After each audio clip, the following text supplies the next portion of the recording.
Okay. Hi everyone. It's my great pleasure to have a chance to deliver my presentation in this promising seminar. My talk here is about development of a flood risk evaluation method in underground space, considering hydro reports and evacuation route. And first of all, I want to address how vulnerable underground space is.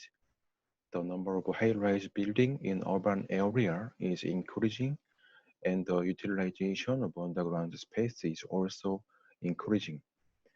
But underground space has inevitable weakness in the sense that it is deep into the ground and close to the open air and highly packed with people and facility.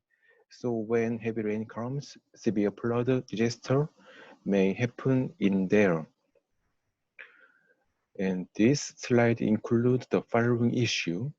Several flood index were examined to evaluate how serious the damage would be. Then flood risk in underground space was assessed using risk matrix featuring severity and likelihood. Finally, the effect of watershed was checked. And in this study, 4 indicators for calculating the flow force were compared.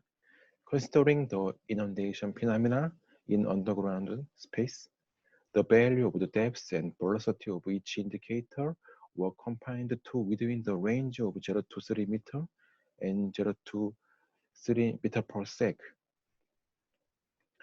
And when we compare the performance of each indicator, FI properly reflects the influence of both depth and velocity with the 3 level and shows the best result within those ranges.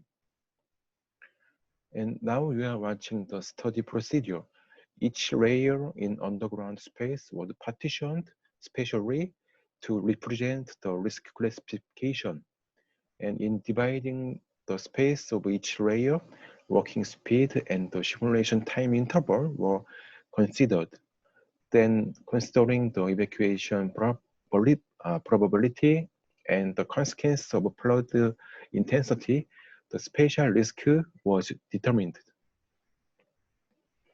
And a large apartment complex located in Ilsan of Gyeonggi Province, Republic of Korea was chosen as the target space. About 3,000 households reside within the building, and the underground space contains a wide array of small, shop, and cultural facilities.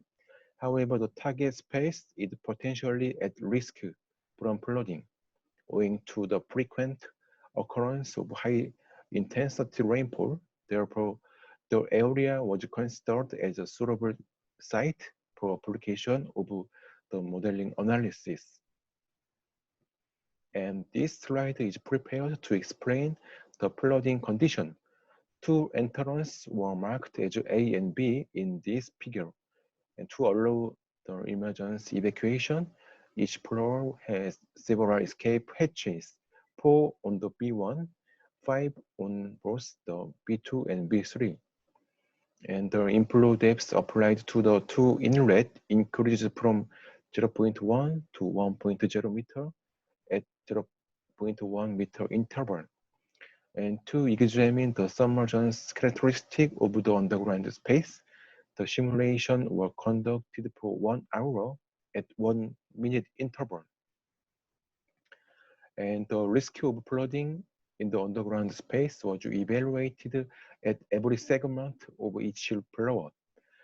As the volume of the rainwater flowing into the underground space increased gradually over time, the flood risk increased and the risk became higher.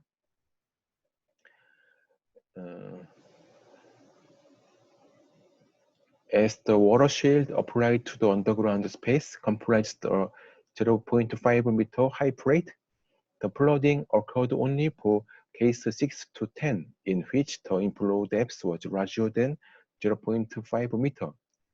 Therefore, the reduction efficiency of the water shield was combined by comparing the floor average risk according to whether the inundation prevention facility was applied or not.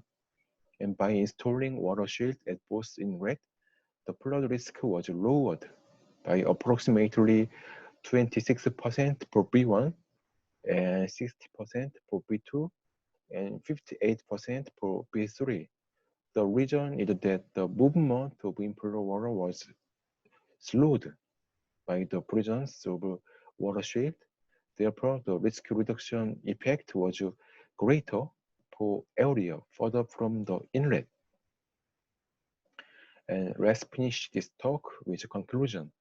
This study developed a method for assessment of the spatial temporal risk associated with flooding in an underground space, considering the flood intensity and the escape route. The finding of this study would be beneficial to engineer, designer, and manager who need to quantify the level of danger of a specific underground area, determine how long it might take to escape from a specific point to and reach an exit, and assess the effectiveness of the water shield. Thank you.